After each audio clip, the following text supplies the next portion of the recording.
And welcome to HCS Interactive Training for your electronic health record. Today you're going to learn how to document and get your job done using your electronic health record. When you sign on, the first thing you'll see is a request for you to set up questions. And if you set up those questions, you'll be able to reset your password should you forget your password. You'll be able to reset it yourself without having to call into your IT department. So please do so. If you sign on to HCS Interactive, you will see a blue navigator along the side of the screen. So we're going to start there.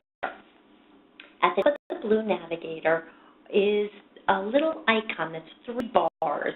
And remember, you never have to memorize what any of the icons mean.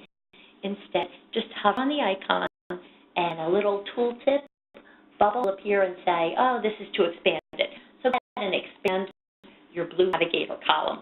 And when you expand your blue navigator column, you'll see that there's a white search bar. And it's great because anything you need to find in the electronic health record, you don't have to memorize where it's located. Instead, just search for it. So let's say you're dealing with someone with food issues and you want to see the meal acceptance listing. Type in meal. And it's with your meal acceptance listing. It's that easy. Or let's say you're has a comorbidity of hypertension and you want to see the vital signs. Click or type in the word vital signs, click, and pop you into your vital sign listing. So whatever you want to search for, you can search in that white search bar. Even if you want to search for a patient, just your @ sign, full or part of the patient's name. Here I've typed in @Boop, and I can click and pop right into Betty Boop's chart. It's a great part about that white search bar. Type and anything you want in the system.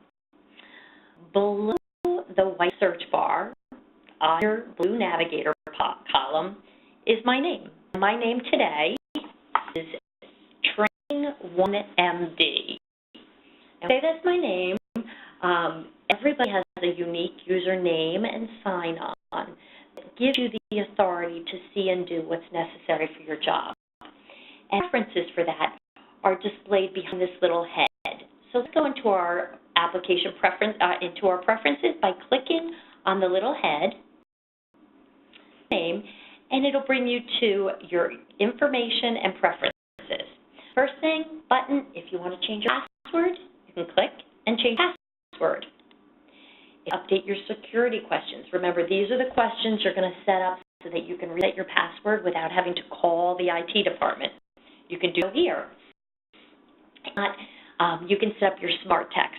And I'm kind of getting ahead of myself here, but go into smart text maintenance and set up smart text. And I'm a nurse since the 80s, and I find that there are certain sentences I write very, very frequently, and there are certain paragraphs that I write very, very frequently. And so what smart text is smart text is giving you the ability to define those sentences or phrases or paragraphs that you find yourself always writing. And once you find them, then you can access them from anywhere in the chart with a keystroke. So I think the best way to do this is to just go for it and set one right now. Let's go ahead and add. Now, when you have these smart text phrases, you're going to have to access them some way. And the first icon, the prefix, either any one of these things. And so I always use the hashtag. Let's say we're going to call it #train. And this isn't going to be very scholarly, but it'll get the job done. So let's say on a sentence to read on the admission date. We type in on and go to a wildcard. What a wildcard is going to do is once you get into a patient's chart, you pop up this smart text. It fill in the blank, actual patient's data. So let's say, actually I got this wrong. So let's do the patient's name. And I'm going to say patient's name and so go through Smart Text, see name, pick name, was it admitted to, and then let's pop in a wild card, which is going to have the name of our facility. On, and what was the admission date? That's a wild card, so let's go admit date. At, and what time? Let's go admit time. And you can say, keep with it. Go ahead and add it. And hashtag train, we just added. Hashtag train. So it's got the wild card that's going to fill in the patient's name, was admitted to. Wild card of our facility will be filled in, and the wild card of admin, date and time will automatically fill in. Now this is great, and we're going to use this in documentation. But if you do notes and you find yourself writing the same thing and it doesn't have any wild cards, you set them up like that too. So I had set one up that was hashtag group note sobriety management. And if you read this, today's group focused on sobriety management. Group members were asked to share, blah, blah, blah. That one has no wild cards in it, nothing patient-specific. So you come up either patient-specific or not.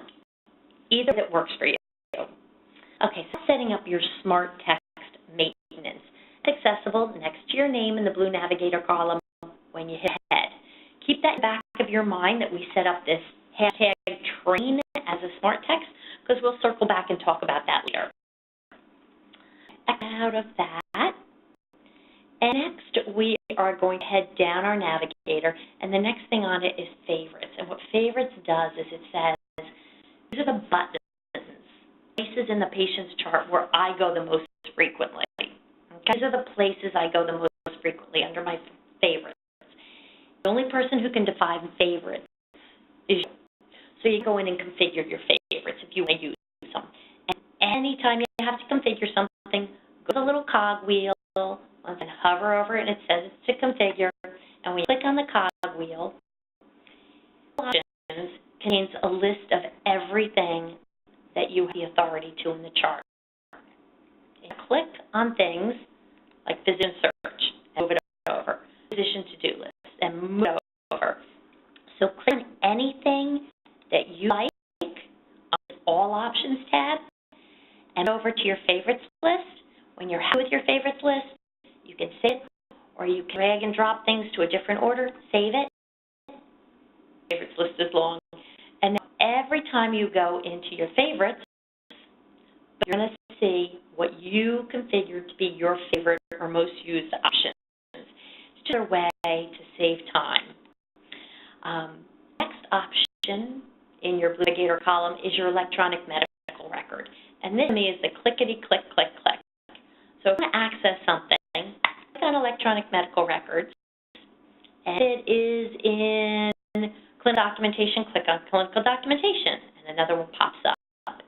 And if it's 24-hour report, click on 24-hour report, and it pops up. So where you want to access, you can click through these options, and it builds a list and pops you into that place in the chart. Once again, all this clicking is great. If you're not big on typing, this is a wonderful thing because you can click and get anywhere you want in the chart, or as I said earlier, use your white navigator. Either way, you can, as I click around, I've built a lot of tabs out, and this allows you to have multiple tabs open at once. However, clinician, I feel as though the more tabs I have open in my electronic health record, the greater the chance for me to document on the wrong chart. So I try to be mindful of how many charts I have open, how many tabs I have open, and close them out and keep a neat workspace.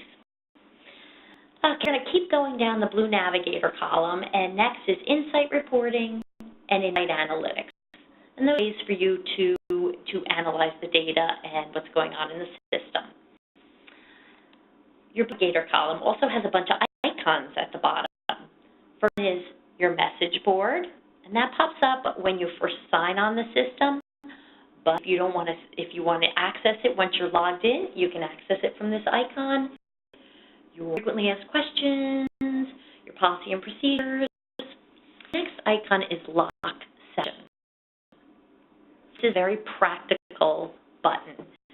If you're in the middle of charting a lengthy note or a lengthy order set on a patient, you have an emergency call and you need to leave your electronic health record, you just leave it open because this is secure information on your patient. So instead, the lock button allows you to hit that button and it closes the patient's chart and it holds your spot. The next time you sign on, it's going to open you up to that exact location, whether it's orders or notes, in that patient's chart, so you can continue your work and not going to lose your data. That's what the lock is sign off. At the end of the day, you will hit your sign off button. Everything you do will be logged out of when you hit your sign off button. And that's Navigator. Remember, takeaways from the blue Navigator are expand and contract, and you can either search with your search button or you can click through all electronic medical record buttons. Now that we've explored our blue Navigator column, let's talk about some of the tabs that open the minute you come into the chart. And the first tab is your physician messages. Physician messages are a way to communicate without picking up the phone or walking around and looking for someone. So they're going to become a real friend to you. And at the end of your first week online, you're going to see your physician messages fill up. So a way to search and sort. And that's what's at the top of the screen, search and sort criteria. So if you want to just see a particular nursing station, you can just show me the East Wing. Use the East Wing, then go to your blue search button. It's just going to show you the East Wing. Search and sort criteria are by event. So if you just show me EMR forms, or people with infections, or people with orders, you can search for those events. If you see a particular type, for example, you only want to see your physician messages that have to do with family members who are requesting a callback. Click family member callback, hit your search button, and now you sit down and just see, oh, I only have one callback today. When you get rid of that search and sort criteria, drop it down, select the white bar at the top, hit your search button, and it brings you back to your default. Additionally, you can search and sort based on a date range, patient's name, patient's account number, or you can go between my patients, my assignments, group patients, or all patients. Have the ability to unselect the messages. So search and sort criteria. Now let's get into the meat of it. As we look down, you can see Tinker has one that says vital signs are out of range. Some of the messages that will come to your physician messages are manually entered into the system. Instead, they're automated safety nets for your patients. So if an abnormal value or a remarkable event is entered into the system, it will go to your physician messages automatically. Here you can see Lola had a couple of crazy blood pressures. So you can click on the blood pressure, view the data before, and if you know her medical history and you want to just get rid of it, you can click on Remove Message.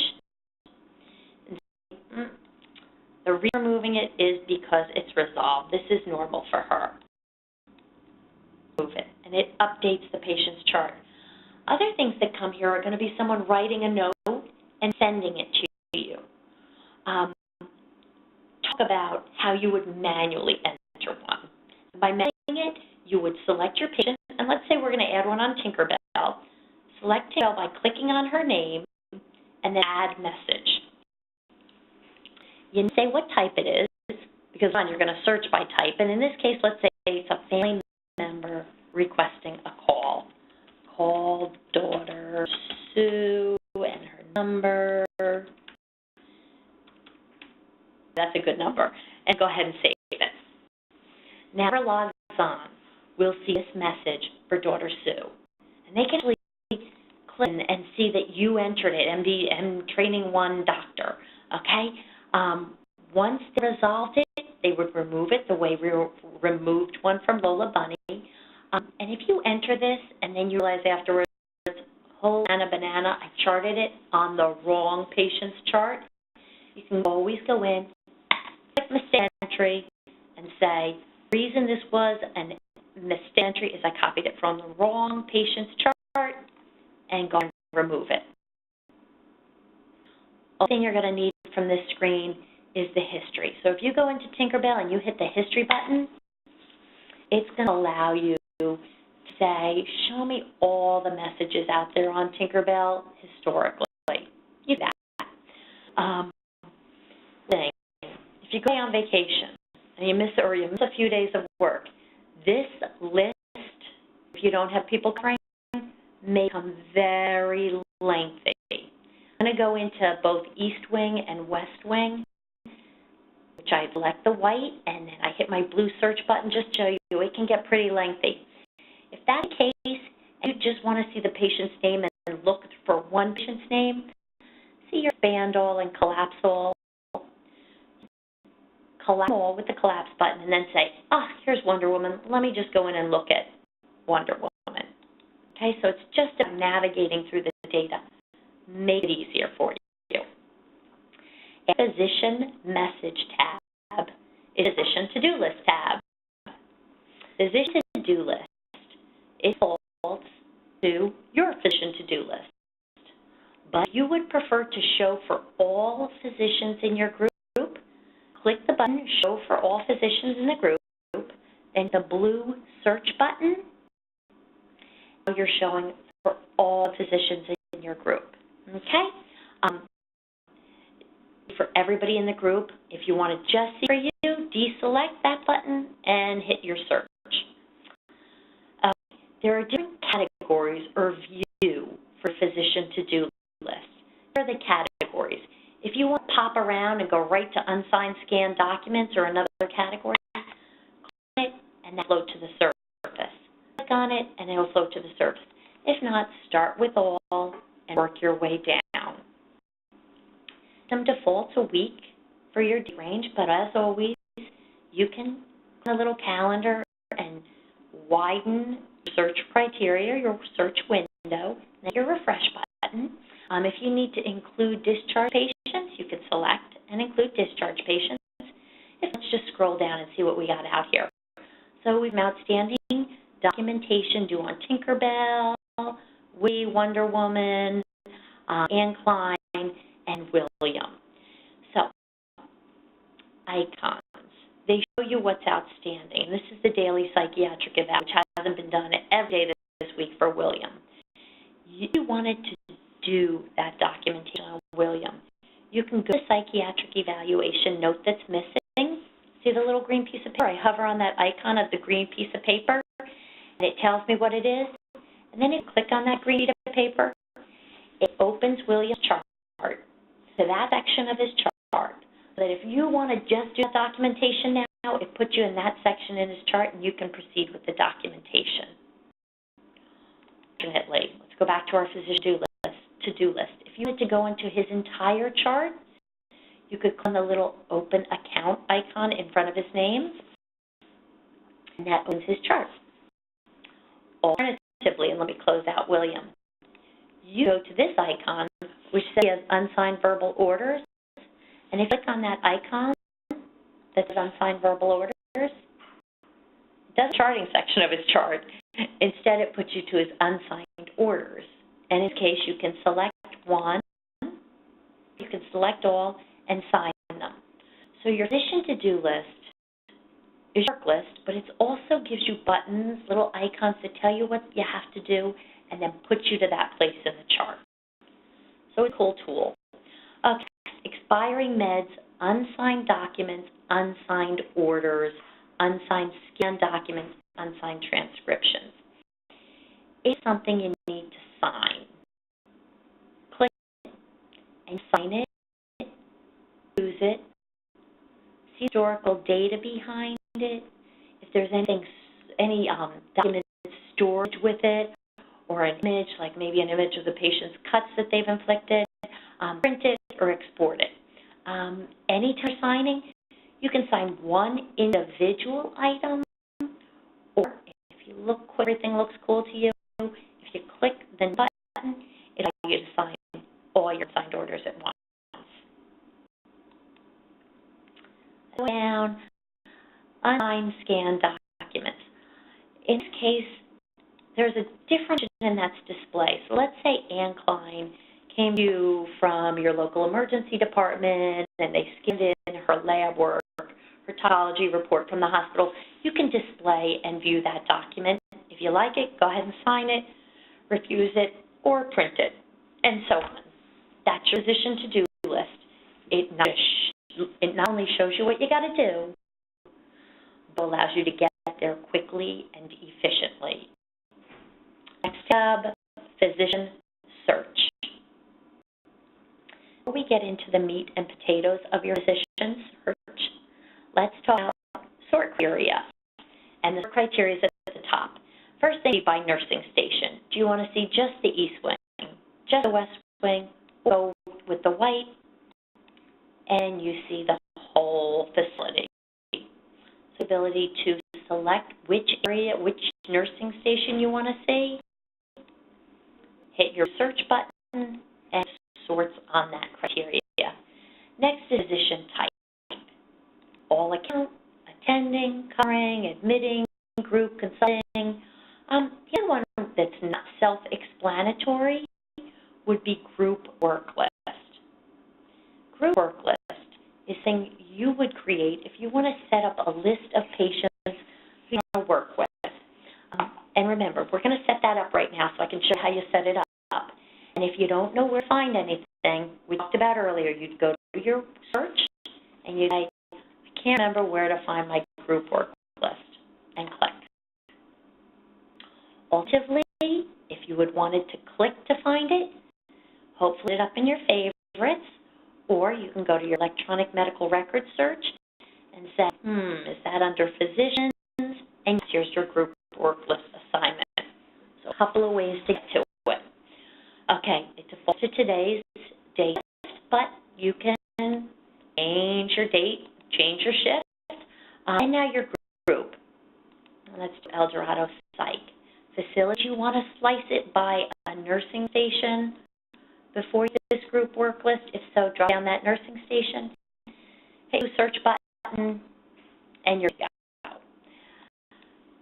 In order to select patients for it, simply click on the patients and save button. But save, I want to talk about one thing, and that's assigned history.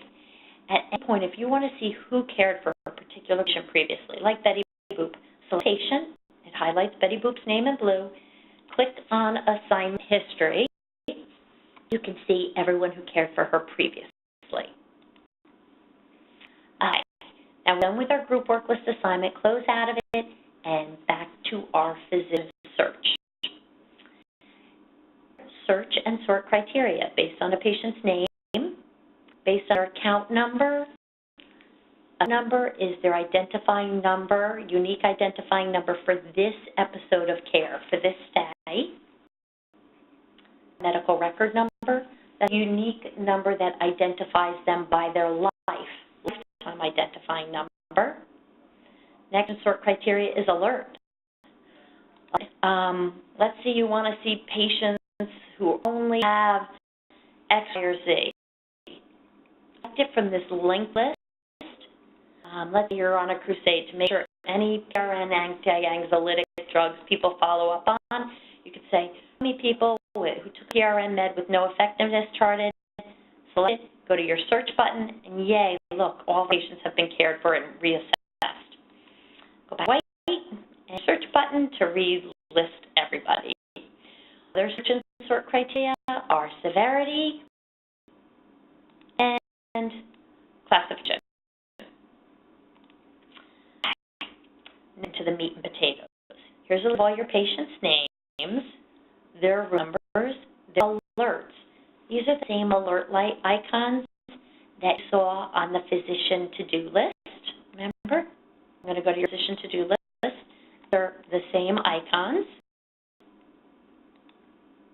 alerts, and for charting requirements. It's like in physician to-do list. If you want to do some documentation, you can click on the icon. It opens you to the exact location in that patient chart where you do that charting. Okay, icons, whether you're doing them from physician to-do list or from patient search, they bring you to the same place. Okay, next on our search results, we have birth date, attending physician, nursing station, on and on and on. One do in training session is looking at this and saying, Eileen, why put that patient type or nursing station in your sort criteria? And remember, you always have the ability to customize. So, customize it, click on any header. I'm just going to click on, let's say, nursing station. Go to columns, and when you columns, you have to say, okay, I no longer want to see discharge date and time. And when you refresh, you'll no longer see that search criteria. Okay. If you want to reactivate that, go to columns and say, now I want to see it. And this time, let's say we don't want to see patient type. You update it. And use your physician search. One thing I want to talk about on physician search. If you've lost a patient who is discharged and you want to see somebody who is discharged, you want to see that patient in this sort list, go include discharge patients, hit the blue search button, you'll see discharge patients. Okay. Now we've talked about patient messages and how we're communicating on our patients. We've talked about physician do list, and we talked about physician search. Let's actually go into a patient's chart and examine a patient's chart. So to open Lisa Simpson's chart, I'm going to click in front of her name and open up Lisa's chart. When you open up Lisa's chart, I just want to point out again that you can be working in Lisa's chart and then flip to Bugs Bunny's chart and then flip over to other charts. Multi-patient charts can be opened up doing multiple tasks at once. Lisa's chart. First thing you're going to see is her electronic medical record header, her EMR header. It starts with her name, age, date of birth, her room, length of stay, holy Hannah banana, and her allergies. Anytime you see anything, if you don't get it, like why is penicillin at the top of the chart, hover over it. A tool balloon will pop up and show you that's her allergies. Here's a picture. A training environment. So I really have a lot of wacky names and silly pictures. When please make sure you've got some wacky names and silly pictures just to confirm that you're in your training environment. You also can go down and see you're in your quality training environment down here. But here's Lisa's picture, some graphic information, and other information. So information we have is vital signs. Your blood pressure, if you need to know the specific, hover on it, and it's going to give you the specific date and time that that value was captured. Let's see. We have full resuscitation, and that means there's an order out there on her chart that her advanced directive is full resuscitation. You see diet order. And you can see dietary order is a diabetic order. So hover, and you see that. If you need to actually see all her orders, on any order, whether it's for full resuscitation or dietary, and it'll throw you into the tab in her chart that says display orders. Next, we have her legal status. And there's an order on her chart for legal status of voluntary admission. And you can see here's her voluntary admission order, which automatically populates to her EMR header. Your diet order for a diabetic diet automatically goes to her EMR header. Elopement precautions, everything automatically pushes from order entry and from documentation to her EMR header. one of you is training and looking at the electronic medical record header and saying, I missed the mark. I wish the EMR header contained X, Y, and Z. And if you're the person saying I missed the mark, I just want to say, I didn't miss the mark. So move your cursor to the right side of your EMR header and you'll see a cogwheel. And remember, the cogwheel means configure. Click cogwheel and configure your EMR header to meet your needs. And we configure it every time you sign on. You have the data you want on all your patients, on all your EMR headers. And if you don't like it after a month or a day or a minute, go back to the cogwheel and configure it. Let's see what we can add. Let's say we want to add the active antibiotics or the attending physician or orders given. Anything you want to add, just drop down, add it, save button, and the EMR header is going to include those data elements.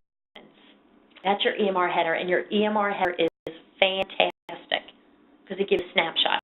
But when you see that snapshot, it's doing nothing but cluttering up my screen because I'm an old lady. I need my screen to be as big as possible.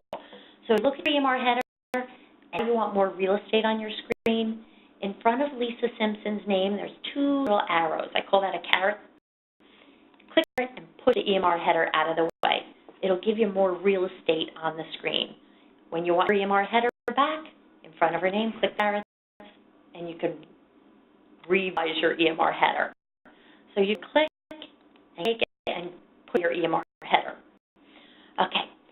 When you open a patient's chart for the first time, our header's at the top and the dashboard's at the bottom. And the EMR header's the briefest of data, and the dashboard's a little more data on your patient, a little more information, and it's organized in portals. And these little portals are rectangles of data. So here, let's start with your 24-hour report message, and you can collapse it and expand it.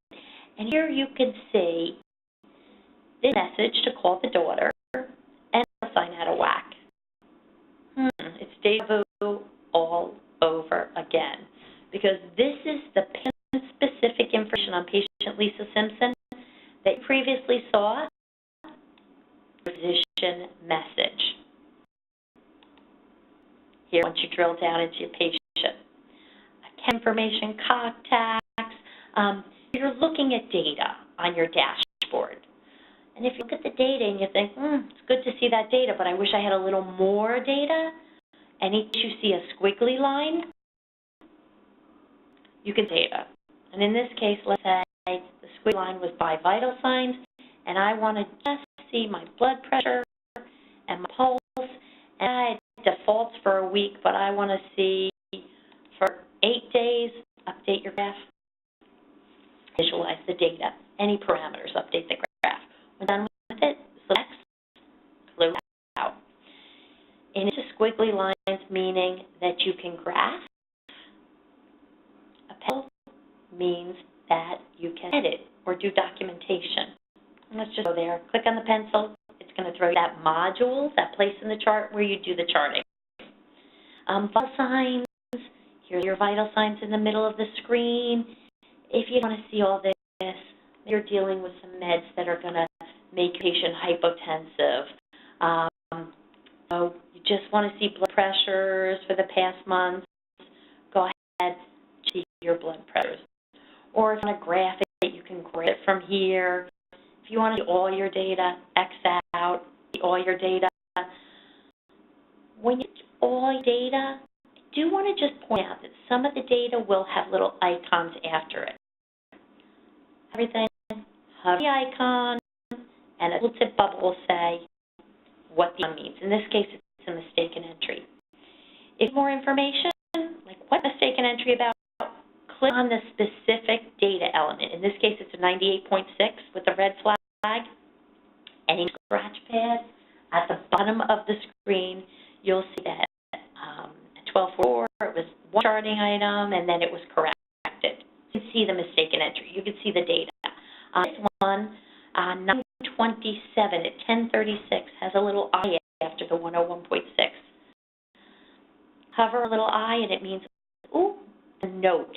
And that note was that the doctor was notified. If you click on it, you can see who did it down in your scratch pad.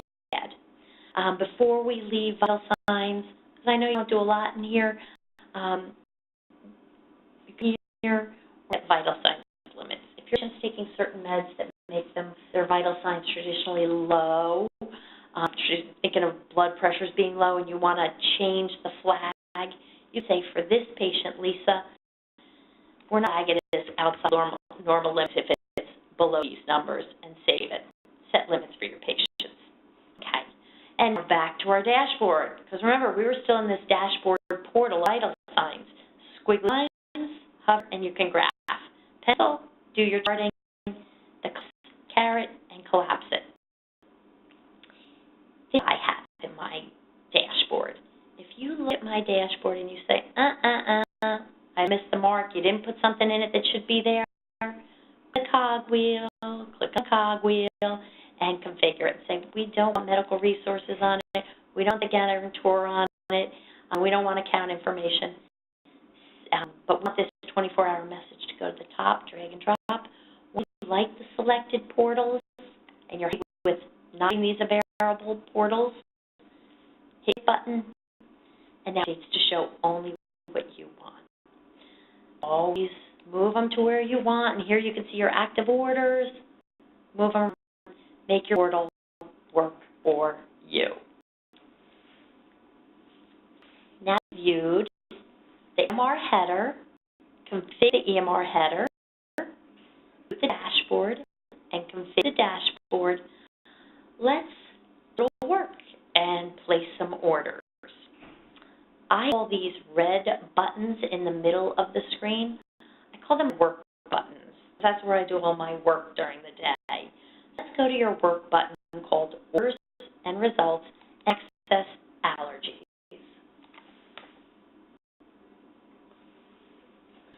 Patient's active allergies. So if your patient's allergies, we get that no known allergies is inactive, ampicillin is active. If you want to resequence this pre-existing list, go to Resequence, and you can save it. Now I flip the order. I want to add an allergy. Add, and let's add an allergy for Depakote. I'm not much of a typer, so I type in part of the word, bring up match. And because pharmacy is going to look at this, I'm going to type in the reaction. It's blurred vision. Go ahead and add it.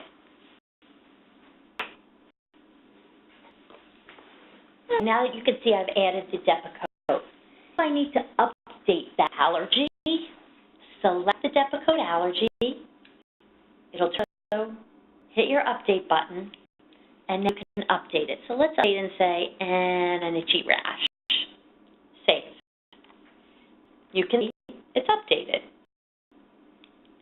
But the minute you update it, you realize, that was a mistaken entry. I hit on the wrong patient. Select blue, click Save an Entry, and document that it's a mistaken entry. It didn't disappear, it's not there. Anybody who clicks Include Mistaken Entry will see that I've made a lot of mistaken entries. You can see, sort, see, mistaken entries, active only, inactive only. Allergies, let's talk about placing orders. Order entry is accessible through your Order and Result work button. Your Order and Result work button, and then on Enter Allergies. There are 3 ways to enter orders. 1 is your order sets. 2 is by department. And 3 is a simple search. Simple search means you can enter full or part of any word. Enter HALD, and for anything that matches those 4 letters. and it goes through its search for anything that matches those 4 letters.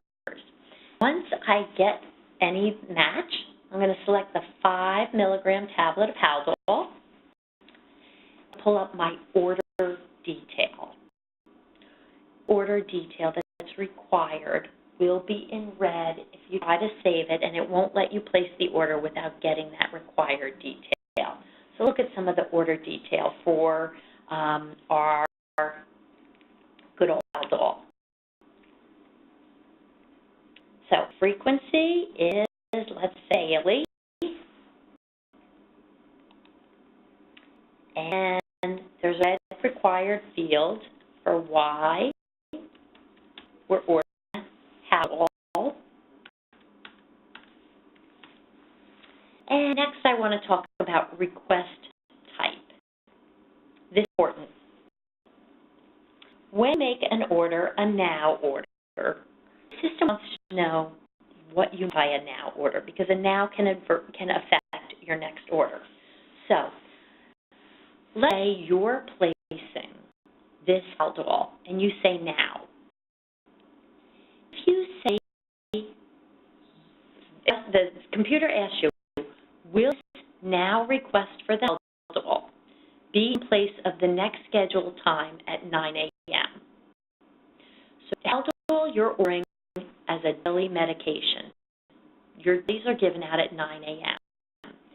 You ordered it as a request type of now. If you say yes, that means give a dose now, this noon, but that dose will replace, eliminate tomorrow's 9 a.m. dose. If you know it's a dose now, in addition to tomorrow's 9 a.m. dose. Yes, replace the next dose. No, give dose now as well as the next dose. I'm going to say yes. And the system fires off your protocols. Your facilities have wisely decided to automate your protocols, your standards of care, your best practice. And one of your best practices is that every time a patient gets a Haldol order placed, automatically you're placing an order for lipids. Automatically placing an order for nursing to do an Ames assessment. Automatically you're placing a lab order for a hemoglobin A1C. So now just initiating this entire protocol just on that one Haldol. And that really is going to ensure patient safety. Hit the green order button at the bottom of the screen.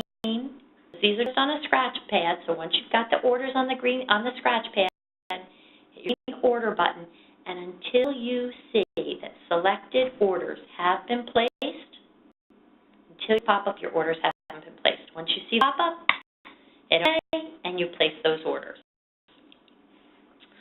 Place another for a simple order, so I'll show you sliding scales.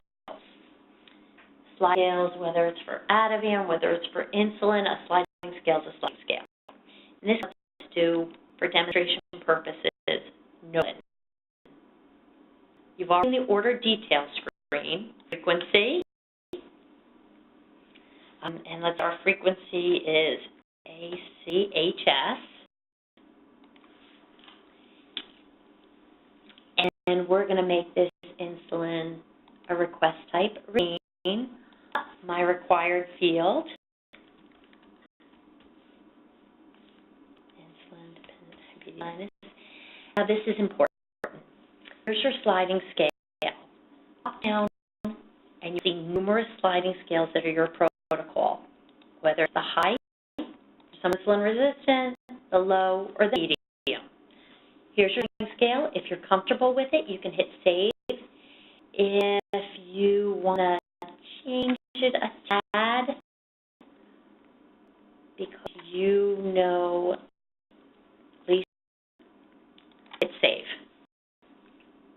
Once your facilities have automated your protocols, your policies.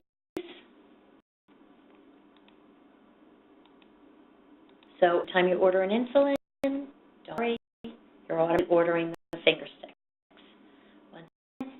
Now are on your scratch pad. If you're happy with the orders, leave them. If I change the orders, hit a little pencil and it'll bring you back to your orders entry screen. If you want to remove an order, hit the red X next to the order. If you're happy with them on the scratch pad, hit your green order button and it'll do your drug to drug, drug to food, drug to lab, dose range checking, interaction checking, all by AHFS, and that's data from First Data Bank.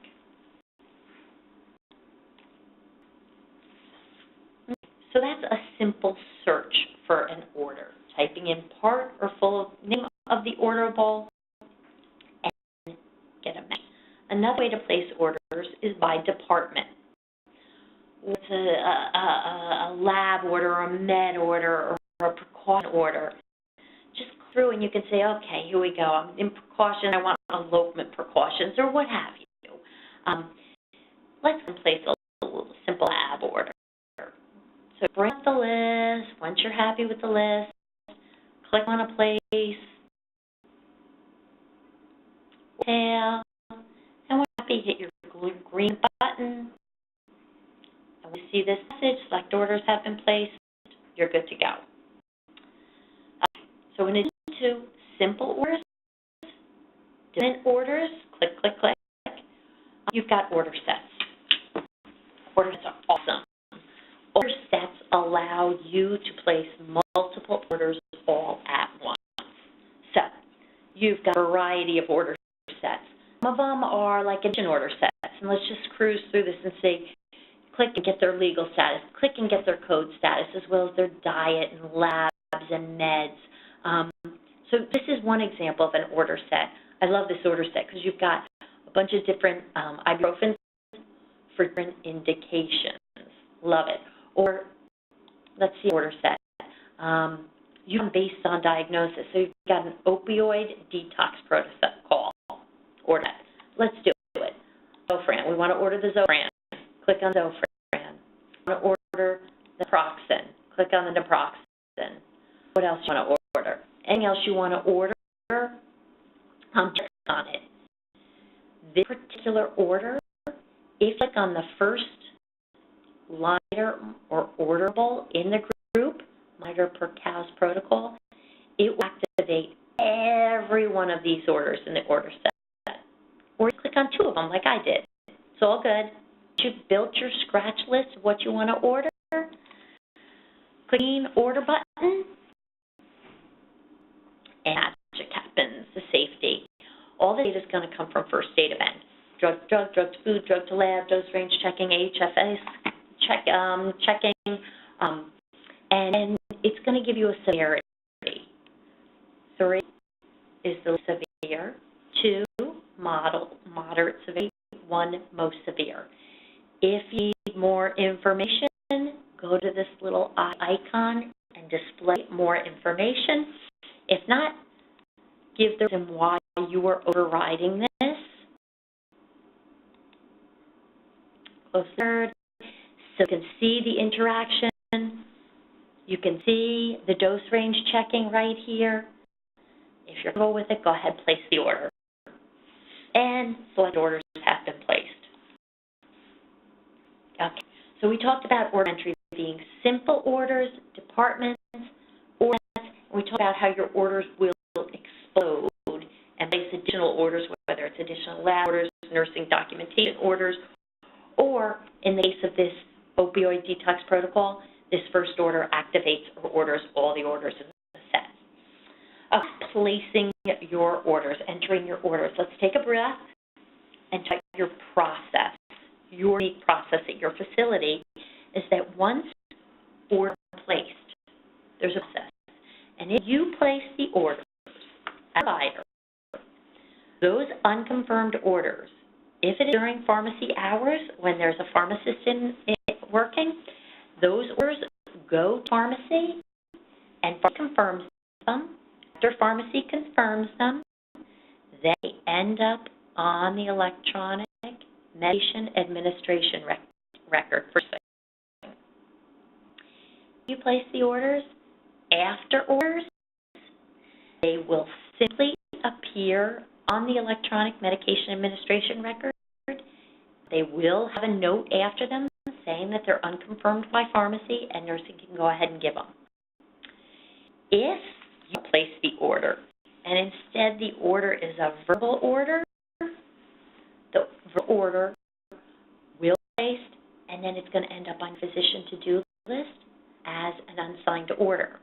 And when you get on and go to your unsigned orders, that order is going to be here and you're going to click on it and sign off on it.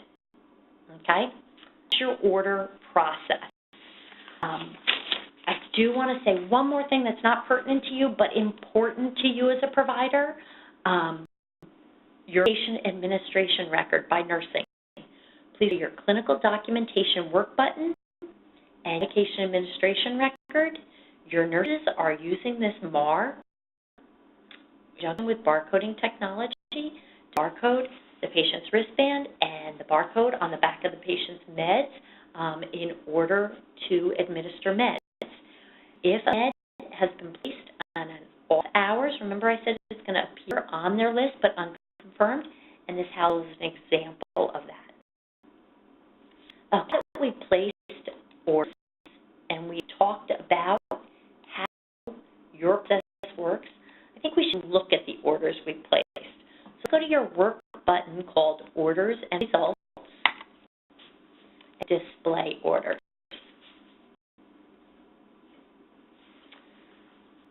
I need a little more space on screen, so I go up to my EMR header, and next to Lisa's name above her picture, I'm just going to push that EMR header out of the way. A lot of meds. Or just search for a particular med or sort through the list. So there's sort and search criteria. And before we look at the meds, let's look at that criteria. If you're looking and want to search and sort for a particular order, go to description and just type it in, like Haldol. Order index, such as just show me their leave status, are they voluntary or involuntary, or just show me if they are on isolation, or just show me their medication orders. This next the list. If you want to search by a flow sheet type, your medications are attached to a flow sheet. Placing a medication order could trigger a flow sheet. Those flow sheets. If I see orders placed by a particular clinician, you can sort based on a clinician. Any orders based on a diagnosis, you can do so. You want to search for a particular order number. If the patient says, hey, I used to have an order for blah, blah, blah. The order was discontinued, but you need to access it. Go to the order type of all orders and able to view orders that were discontinued previously. If they were discontinued previously, you'll be able to view them and review and see information on the order. So as, there's a past order for Zofran that was discontinued a couple days ago. Was it ever administered? And you can see pop into the MAR. I'm going to default it back to my open orders. The additional sort criteria. You can toggle between all orders, or just your pharmacy orders.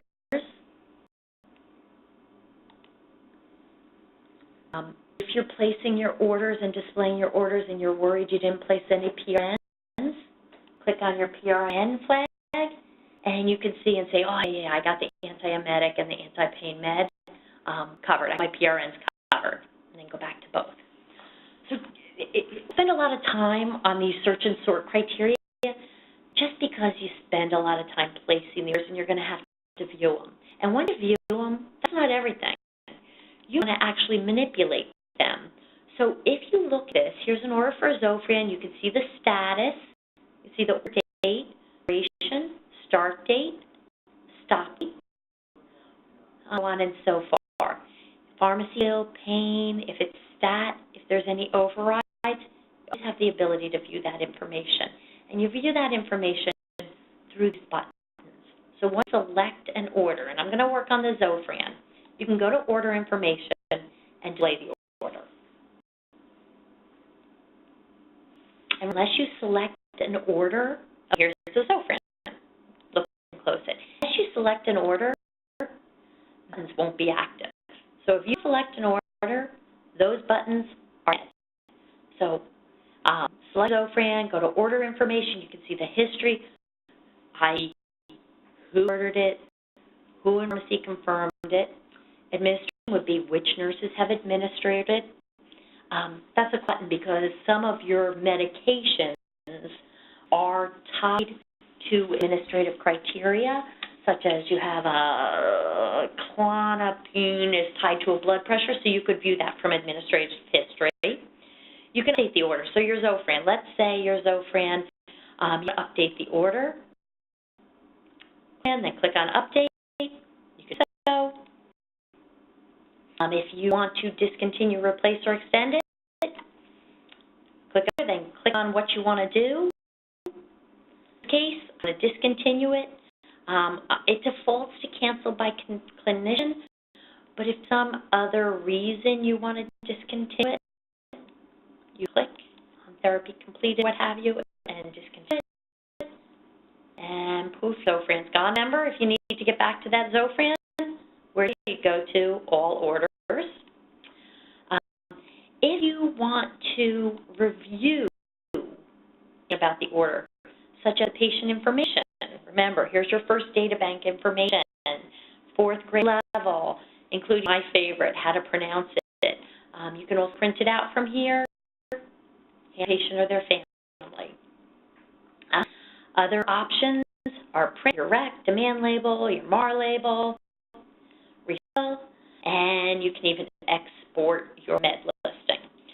Okay, this is how you're looking at orders, sorting them, manipulating them. Looking for a particular order. Remember what I said way back when we were in your physician search? A lot of grids are like set up with the same functionality of an Excel spreadsheet. So it's easier for you to see things, sort them, ascending or descending in alphabetical order, or if you sort it, ascend by order number. You can always click on a header and resort what you got going on. Okay, that's displaying orders. So we've entered allergies, we've entered orders and displayed orders, all from the order and result red work button. The medication process is never complete without medication reconciliation. So start with admission, medication reconciliation, which you'll access from your order and result work button, and scroll down to medication history for admission reconciliation. Okay. I always talk about sorting the field on the screen to make it more meaningful. If you want to see just the meds from home or just the meds transferred from a facility, you can do so. I will mine to all. If you'd like to see mistake entries, you can click and include mistake entries. Your medications, pink means it's non-formulary. Black, formulary. Let's head and add medication, the thing, let's say, in a previous facility. Or you could add from something they were taking at home. Let's go ahead and add Zyprexa. Starting at the top of the screen, suggest alternatives. Suggest alternatives would be like, instead of an Ambien, maybe a Benadryl works better for insomnia. Here's Zyprexa oral, transfer from another facility, not from home. It's 5 milligrams, 1 tablet, and they were taking it daily. Request routine, not now.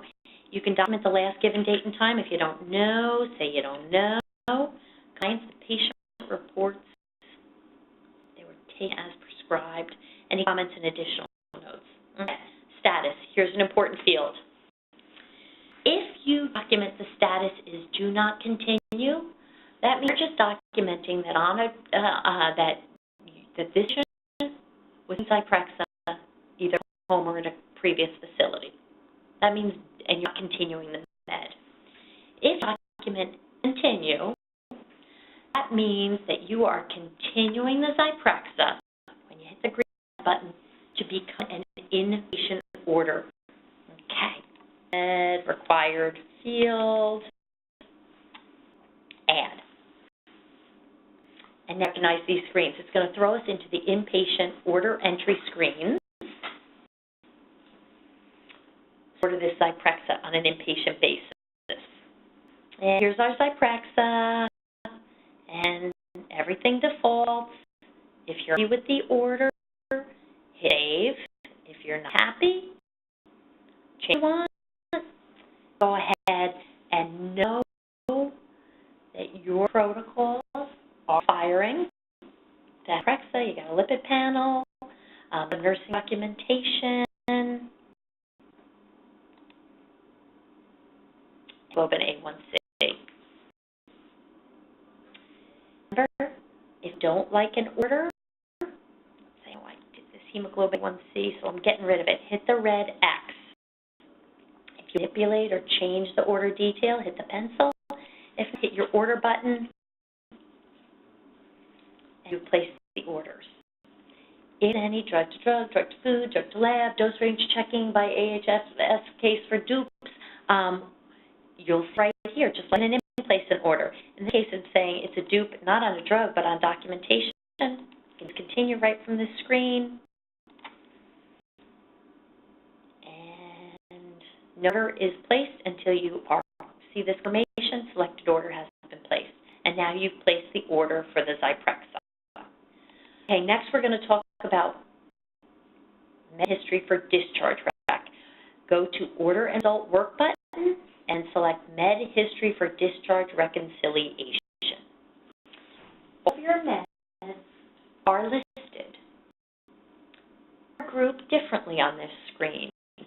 They're grouped by HFS classification, so you can see all your different classes listed together. It's the location. The location means where did the order originate? From admission reconciliation, as is with this lisinopril, and it was not continued to regular inpatient med, or come from inpatient order entry. Remember, we placed the order for this naproxen from an opioid order set, and so on. So you can see where the order originates from. If you look at this and add, and you want to see your mistaken entries, mistake entries up here. If you want to add a medication, let's go ahead and add a med for discharge rec.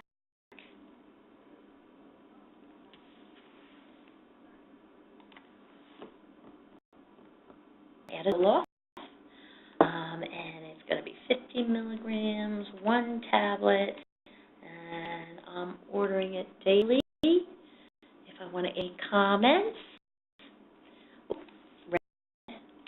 red field, and my green add button. Okay, here it is.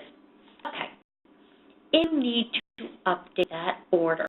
Select it, it'll light in blue, and then your buttons become active. So if you want to update it, update, and it'll pop you back into the med. And at this place, you can say for what, and update it. Okay.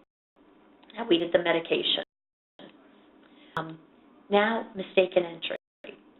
If this med was entered in error, click on the which highlights it in blue, and make it a mistaken entry. it doesn't disappear forever. You can still see it if you go to include mistaken entry. And lastly, with these meds, you can always go in and print the instructions or your scripts. And that concludes the order entry process of our training, whether it's entering allergies, orders, displaying orders, admission reconciliation, and discharge reconciliation. Now that we've completed that, I'm going to close all these tabs, and I could individually click each button, or I can to one tab, click on the right side of my mouse, and close all other tabs. Back to just my dashboard and my EMR header. Let's pick up a new patient for some charting. So let's our physician search, and we could pick up Wonder Woman here by clicking Open Account, or remember, we could always do at Wonder or at Woman and hop into Wonder Woman's chart. Remember, we'll open a chart, you're going to see your EMR header, and your dashboard. Now, all of the ordering processes that we just did were accessed from Order and Result work button. When charting, it is accessed from your clinical documentation work button. Let's do notes. Click on clinical documentation and notes. I'm going to write a few notes because many options for notes, and I want to be able to show you soup to nuts. Okay, first thing is my EMR header. I'm going to push it away to get a little more real estate space on the screen. In the middle of the screen are all the notes that have been charted on Wonder Woman. Notes have been in place for a while. You're going to sort through the notes, so review the search and sort criteria. Text, if you look for a certain phrase, for just those notes.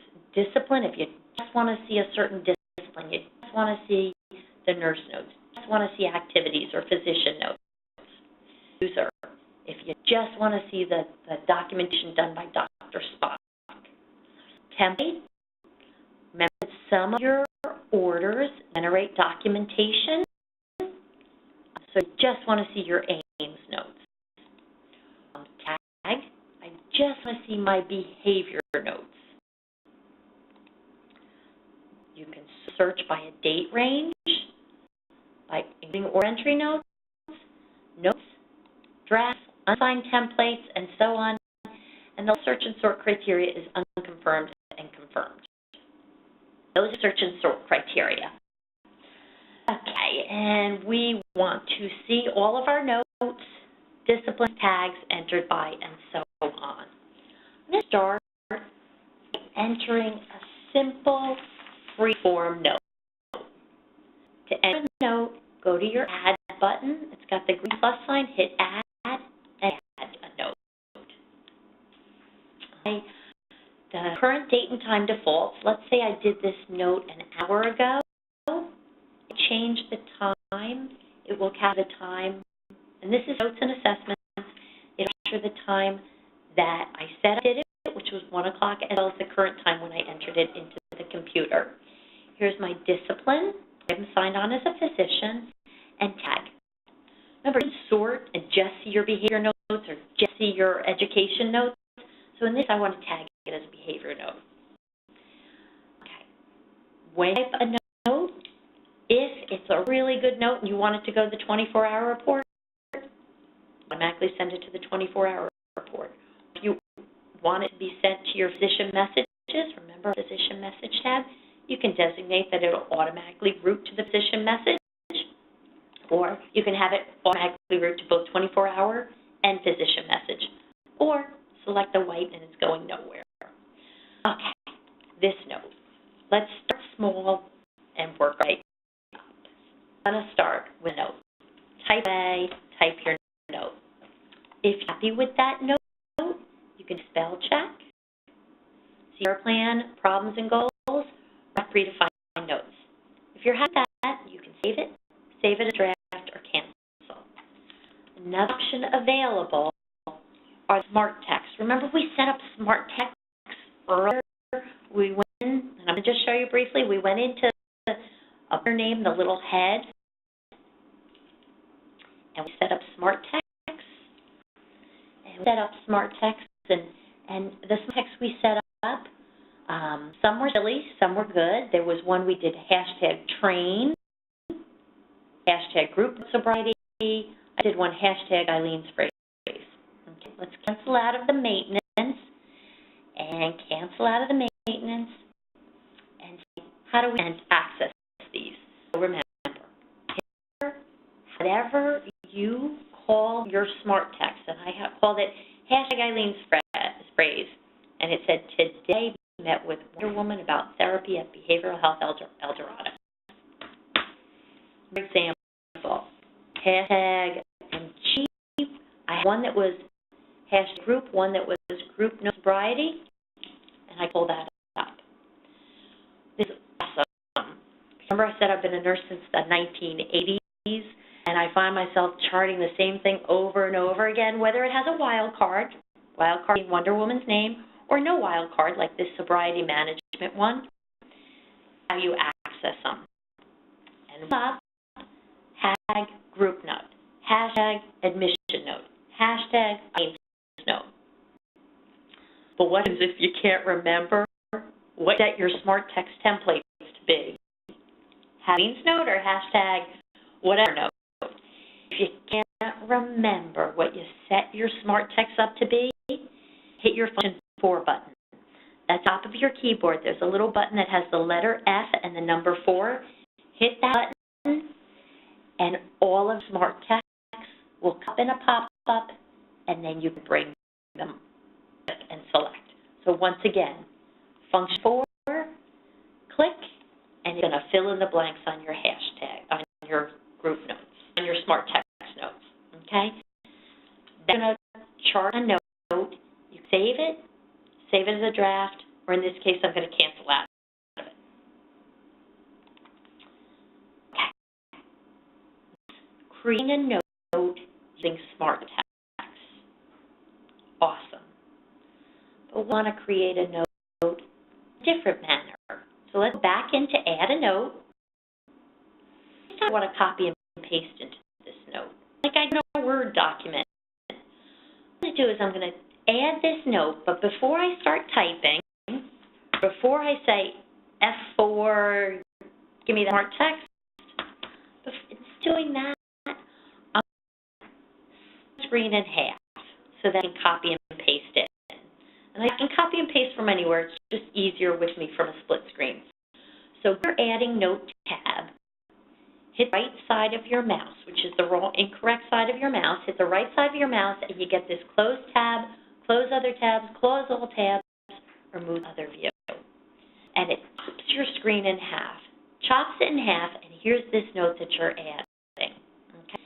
As adding that note, you go over to the split screen, copy anything you want, and paste it. Anything you want, you can paste it in. So let's say this tab had something really important on it,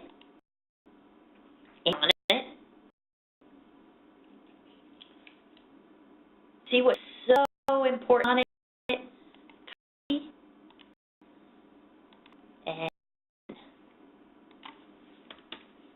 copy, and paste it in.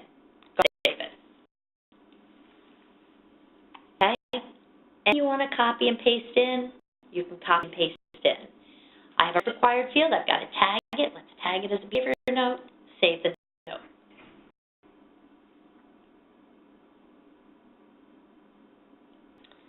Come out of this chaos that we were working on, and now you can see I just made this note.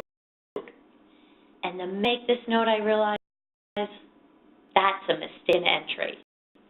Anytime you do a mistaken entry, remember you can select it, go flag as mistaken entry, and it's a mistaken entry. Now, the time people are going to see it is if they click on the button to include mistaken entries. Okay, that's how you write a simple note or document as a mistaken entry. Let's keep going with our notes, because there's so many great options on adding notes. Let's go and add another kind of note. And let's add a note template. A note template is different from a free-form note in that a note template has a format strategy to it. Let's go ahead and add a cows. And a lot of cows were done on this patient previously, right? We had a cow on the 20th, the 24th, the 27th, and the 1st. And open this cows, and the note template is a formatted or templated note. Got a lot of buttons you can click. It's got areas for free text. So here you can see free text. Oh, cows completed, blah, blah, blah. And I want to document pulse, subject. As you're filling this out, numeric rating score for the form is building at the bottom of the screen in gray line. Okay? Dun, dun. Keep cutting, and it gives me a numeric score. And it gives me a numeric score. The numeric score is a 9. And a 9 is mild withdrawal. And this is great. I see this information. I see 9. But it's the 9. It's important to see this cow clinical opioid withdrawal scale. But at this point, we need to recognize it's more important to see the trend of your patient. So the button right here, multiple forms view, if you click on that button, see all previously completed cows, and you can select, I just want to see from the 24th and the 1st, or I want to see all previous cows. And you see the scores here, a 23, a 16, a 12, 12. Or this refresh view button, you're not able to see the cows, but you're able to see the trending data. So on the 20th, the pulse was pretty high, between 81 and 100. On the 7th, the pulse was below 80, but reported ill.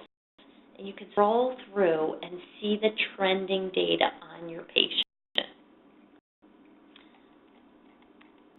So it's just about doing the cows. It's about seeing the trending data on the cows. When you're done viewing the trending data, hit your close button, and you can go back to this form. Before I save the form, I just want to talk about this button, clinical summary. Sometimes you're doing documentation on your patient.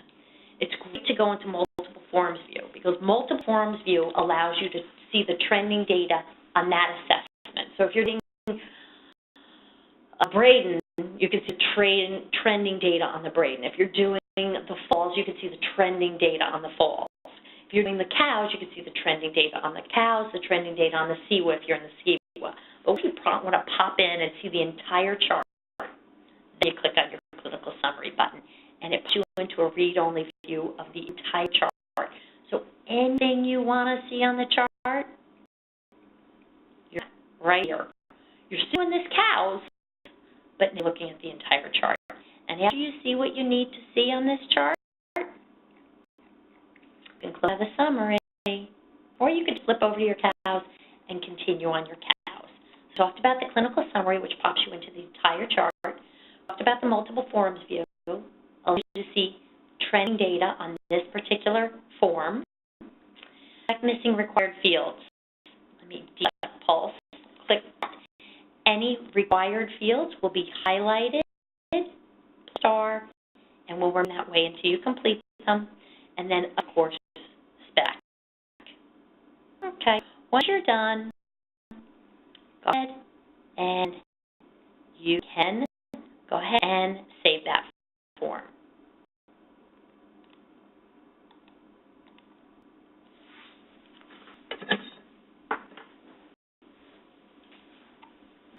Okay, a couple more things under notes. If you are adding a note, let's go and add, let's say, an patient progress note.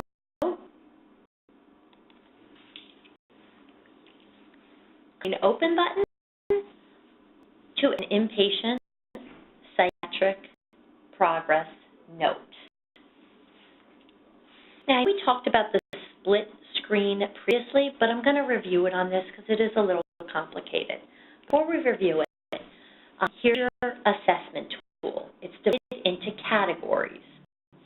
If you want to just scroll through the tool, you can, and as you see, it's moving you through the categories. Through the categories as you scroll. Now, I've said it before, and I'm going to have to say it again. If you need a little more real estate on the screen, your categories can be collapsed so your screen appears bigger, and it makes charting a little bit easier. Okay, you've got your spell check button, your for missing or required fields, your multiple forms view to trend data, and your clinical summary to pop into the entire chart.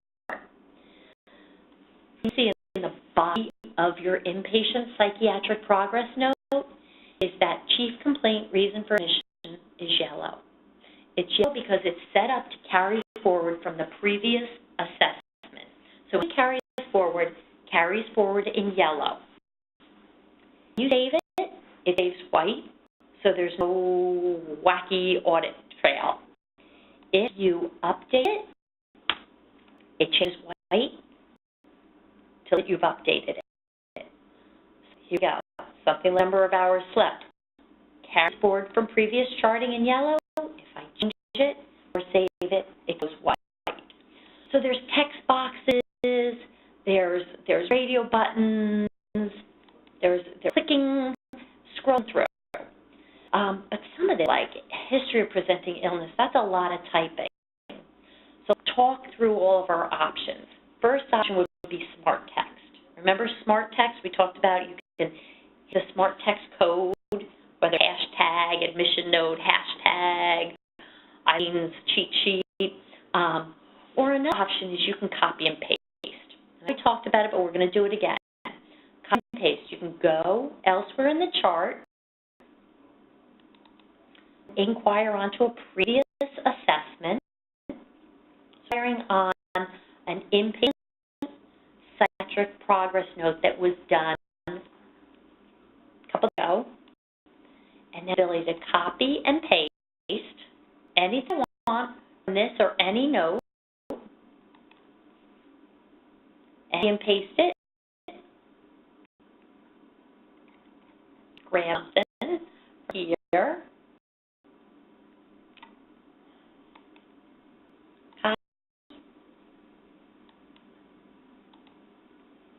I'm copying and pasting from the wrong place. And, you know, this is why we should probably split the screen.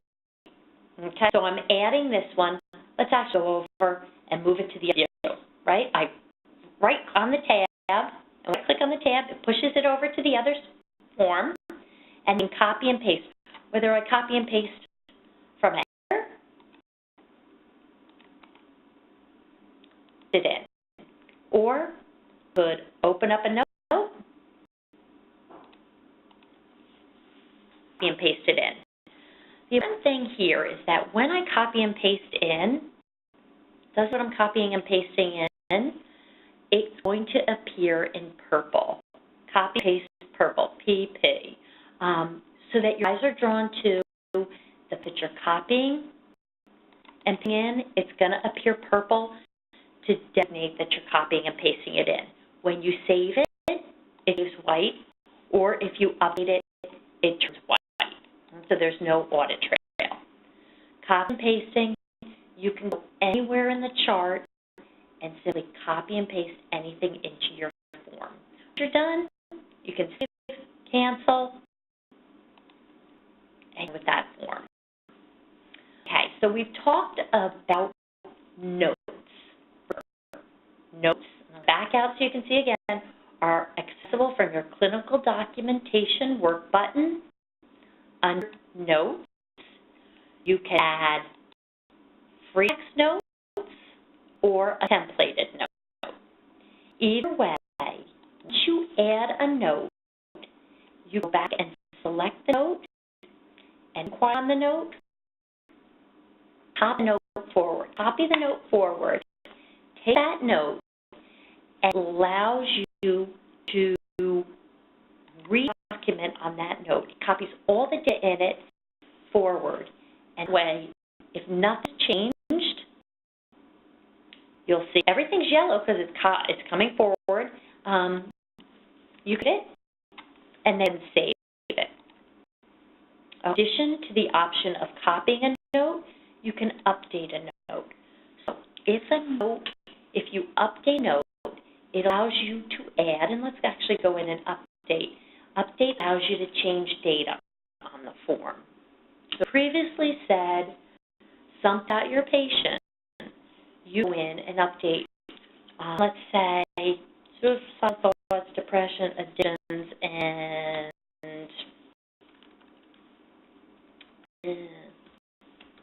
pain. Okay, I'm updating the note. Go ahead and save it. Now, if somebody comes back in later, they will be able to see what I updated.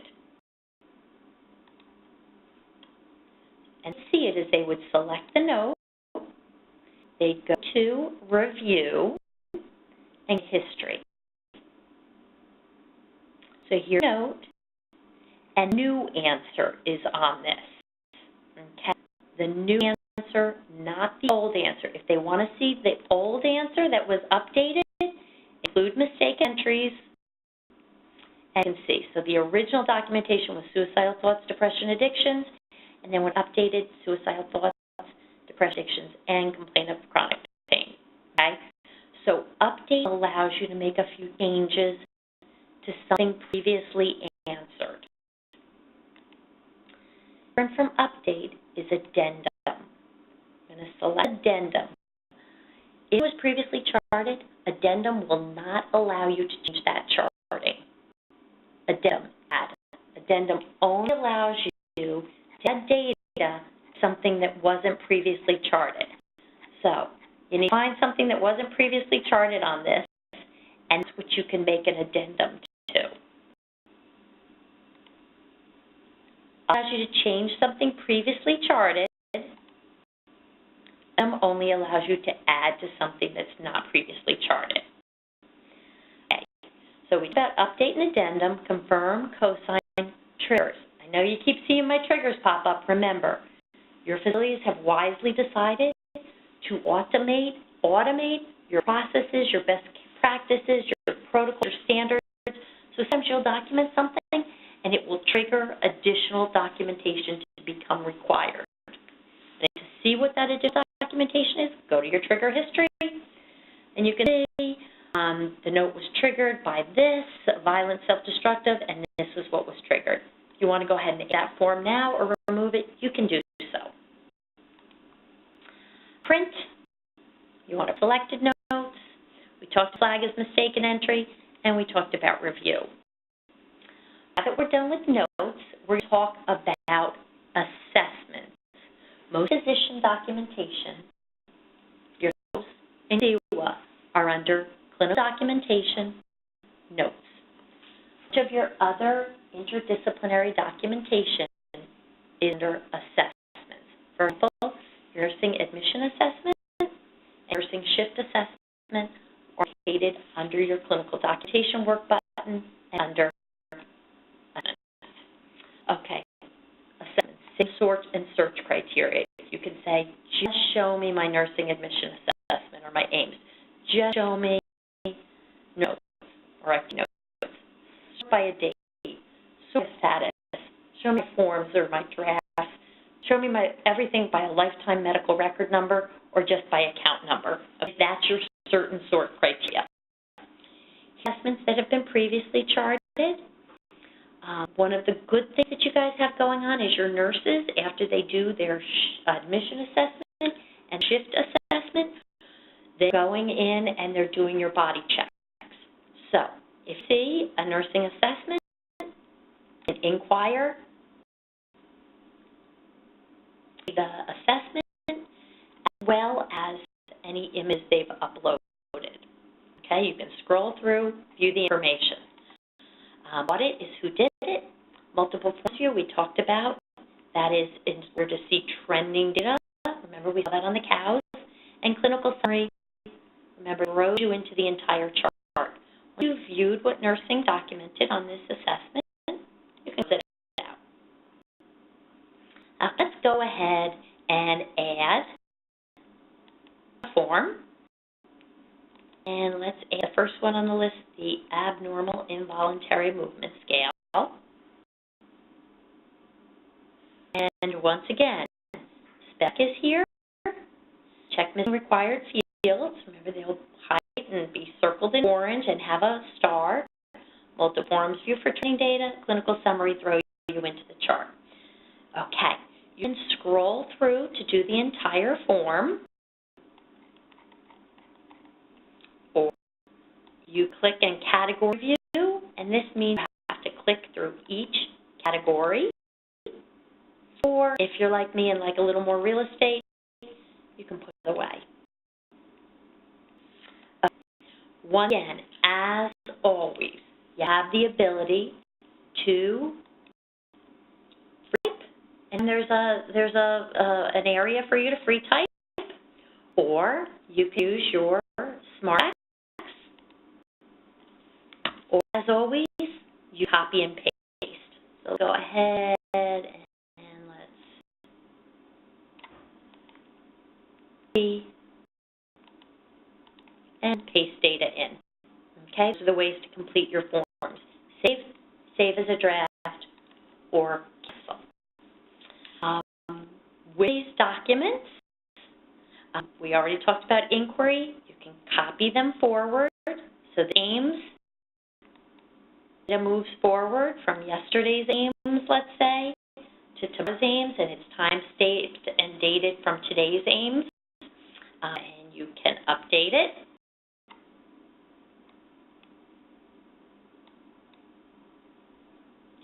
Another available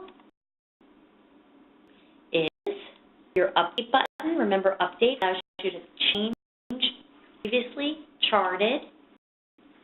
If you view those changes, you would view them under review. History. Different from update is addendum. Addendum, just like with notes, addendum, you can only add information to fields that were not previously charted. Or mistaken entry, you can take a form and mark it as a mistaken entry. I want to point out something important here. If the form is in a completed status, you're not going to be able to manipulate the data.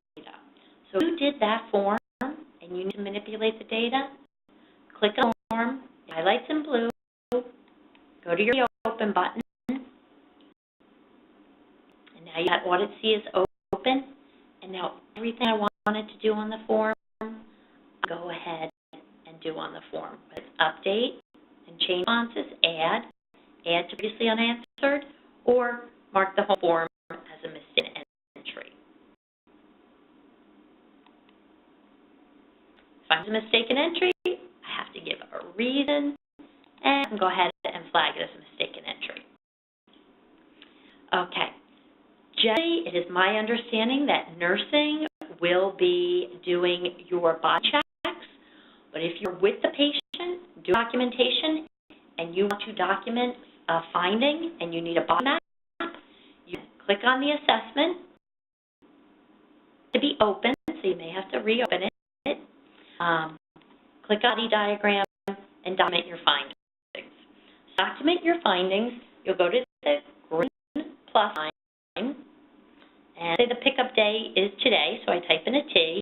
And the site is, let's say, the left foot, and the etiology is, let's say, operations, origin. They were not present on admission, and there's cuts. Left foot. Document exactly by clicking on a location on the left foot. Let's move a little right there. And add it.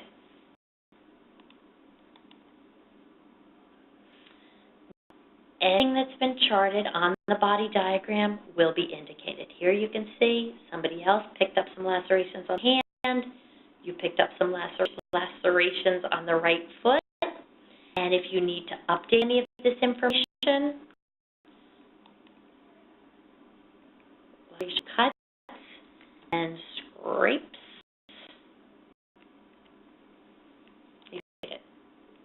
if you need to mark it as a mistaken entry, you can do so. If you want to do previous mistaken entries, you can do so here. When you're done with your diagram, close, and you will know the body diagram attached based on this checkbox on the body diagram.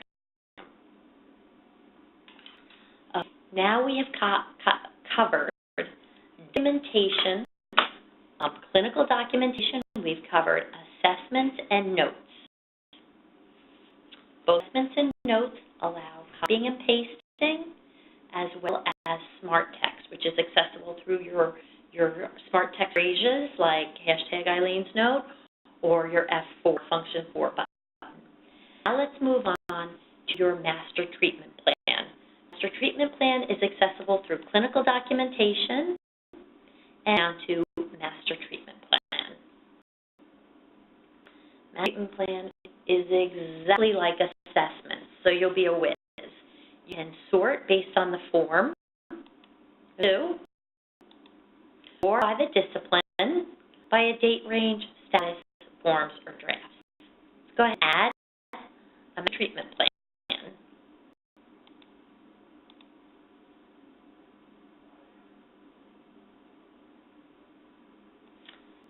Master treatment plan. Check button. Check required fields. They'll be highlighted with a red star and an orange box around them.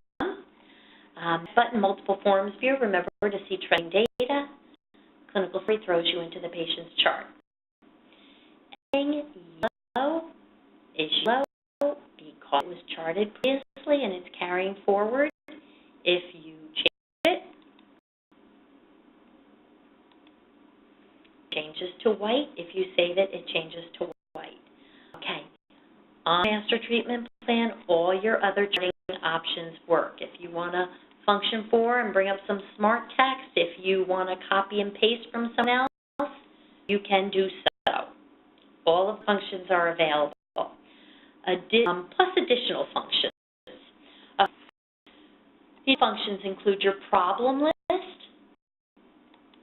Down your problem list, and I want to point out that this problem list, if you select an item on this problem list, that's alteration in family process, danger self, altered thought process.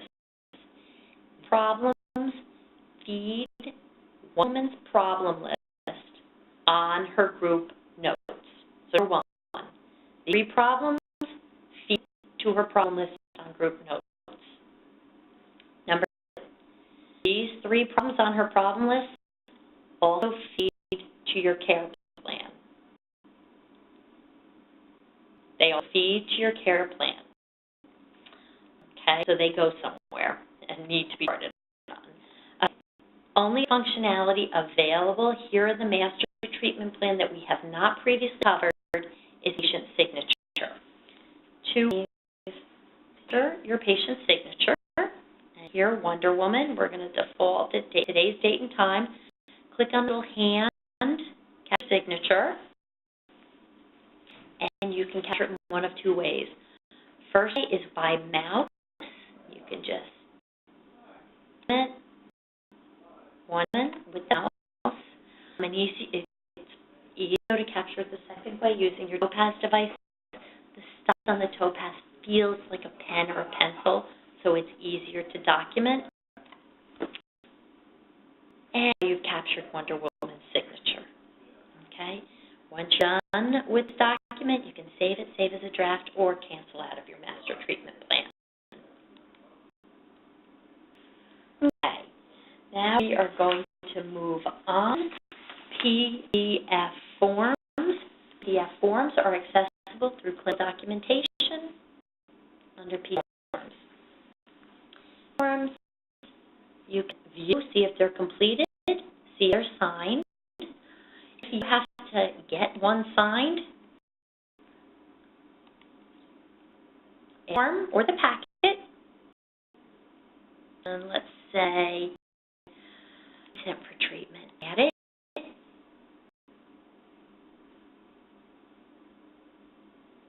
This is important. They can't sign it until you save it.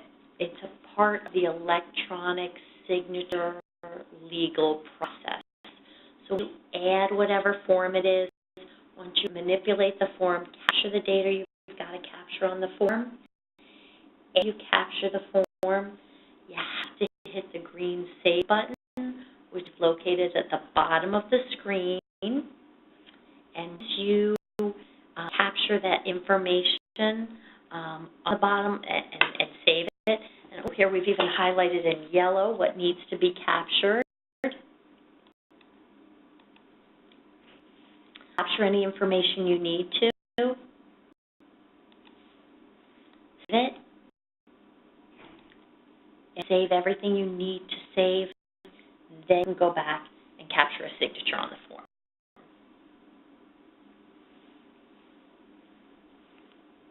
And that's your PDF forms. Let's cancel out of PDF forms.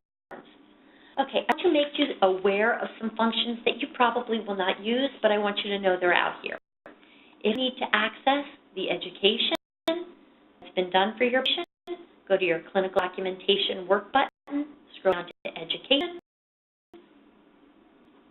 You can see what education has been given. It is noteworthy that you can add patient-specific information. Here's all their meds they have. This is a 4th grade level over from First Data Bank and can be customized, printed out for patients. If you're doing a care plan, I want you to be aware that your care plan is accessible through your clinical documentation work button under Plan of Care. You see opened, resolved, overdue. You can care plans based on your medical record number. Remember, that would be for the lifetime of the patient, or for this account, including problem, goals, intentions, and any notes going on your care plan. Also going to show you accessible from clinical documentation is your meal acceptance history.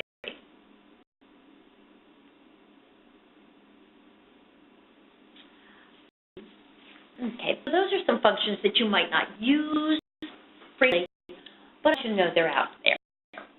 Okay, last documentation tools are ways to visualize what's going on with your patient.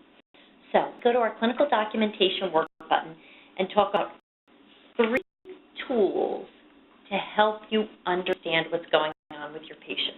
The first is your flow sheet. So accessible through your clinical documentation work button, click on clinical flow sheet. Clinical flow sheet is read-only. So you're only viewing data. It's for a designated date range, which you can change the date range.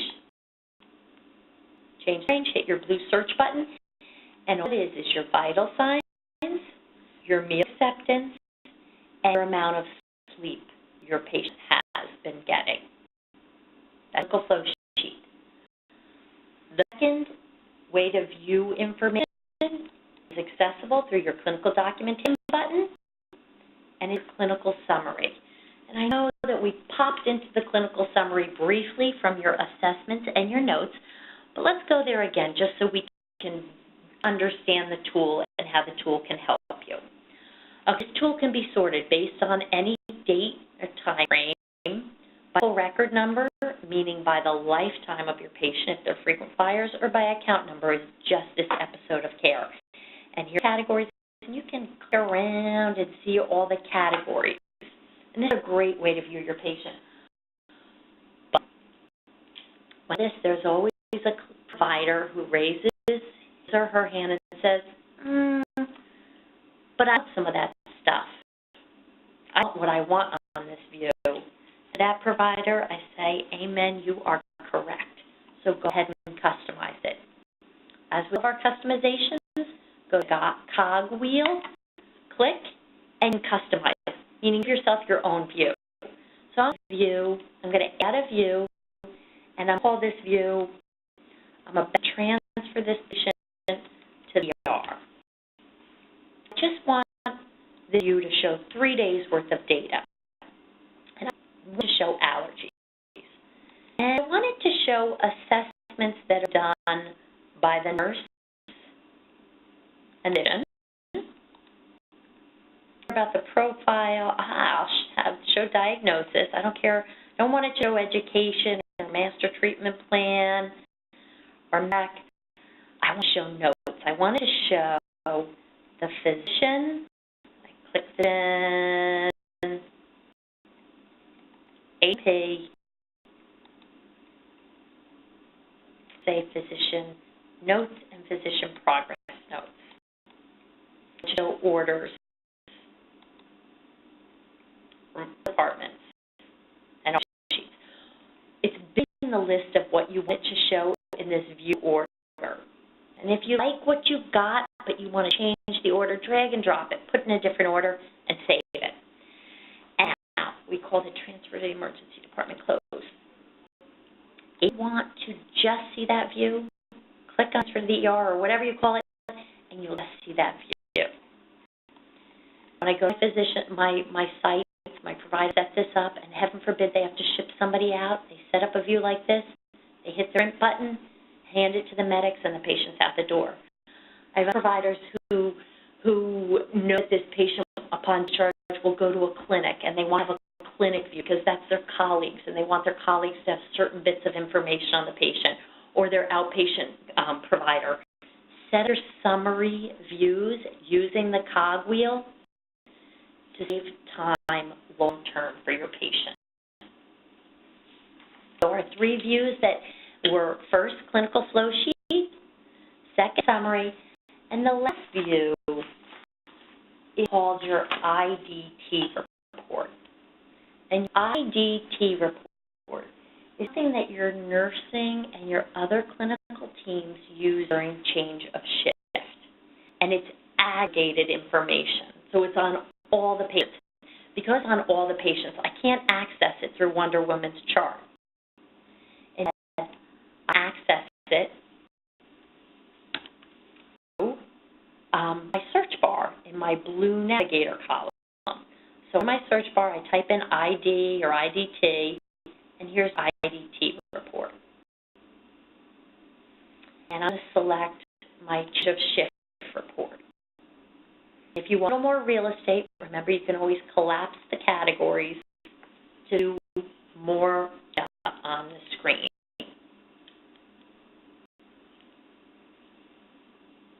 This is a list of all the patients that are in your facility on a certain wing, and the data includes their names and 24-hour report messaging.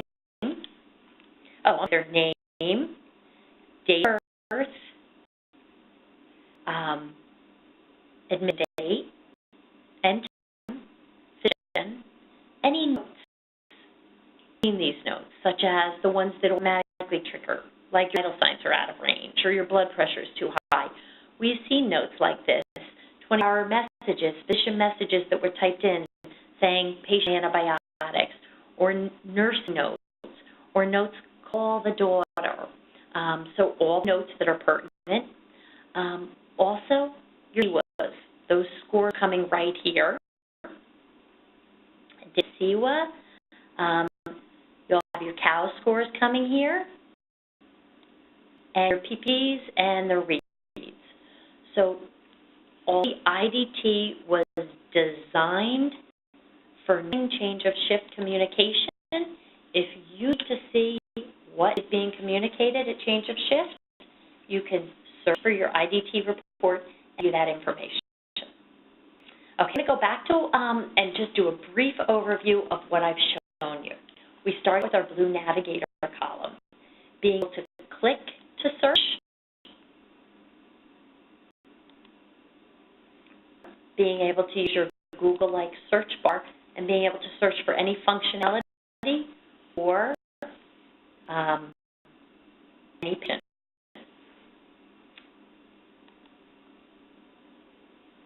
Next, we talked about physician messages. I'm going to scan them so you can see all the physician messages that automatically come here, or when you select a patient, can be added and communicated. Now your physician to-do list tab, which is everything you need to do for your patients, meaning notes that are required, meds that are expiring that need to be renewed, documents that need to be signed, orders need to be signed, all for your physician to-do list. Then we were physician search, talked about the multiple sort criteria, as well as the ability to access on an alert and go right into the patient's chart, or requirements can go right to the patient's chart. Then into our patient,